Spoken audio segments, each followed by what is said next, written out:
An AI that predicts protein structures has just identified thousands of potential psychedelic compounds, ones that could isolate the therapeutic benefits of psychedelics without the legal baggage or unpredictable effects. It's kind of like switching from using a fishing rod to scanning the entire ocean with sonar to find the most promising fish. But while that future simmers, let's come back to reality and look at how we treat mental health today. The DSM, the Diagnostics and Statistical Manual of Mental Disorders, is considered psychiatry's Bible. Each revision updates diagnoses based on new research, but also reflects changing cultural beliefs. In 2013, for example, the ADHD entry was changed to no longer be seen as a childhood-only disorder. And until 1974, homosexuality was listed as a sociopathic personality disturbance. So even though the DSM helps guide research, diagnoses, and access to treatment, we should stay critical, because diagnoses don't just describe someone, it shapes their identity and sense of self. Take the neurodiversity movement, where people with diagnoses like autism reclaimed the narrative. They championed autism running on a spectrum and argued that they're not disordered at all, they just think differently. So where's the line?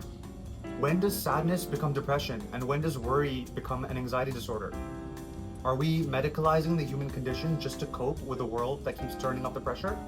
In ADHD, a large 2021 study found that diagnoses rose from 5.5% in 1997 to nearly 10% in 2018.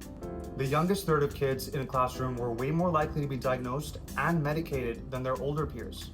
The authors of the study warned that, especially for mild ADHD cases, that the downsides of treatment, stigma, side effects, identity issues, might actually outweigh the benefits.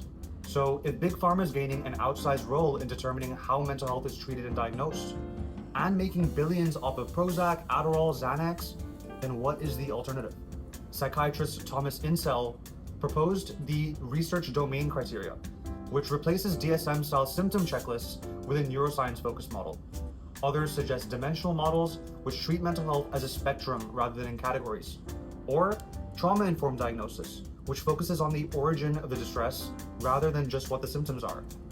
This is a big conversation, and we're still learning, so search it up and come to your own conclusions. While diagnosis can guide treatment, it may actually say more about the system and society that we live in rather than the person. So if you struggle with mental health, know that your value has nothing to do with how productive or stable you might be. And remember to stay vigilant, stay curious, and think responsibly.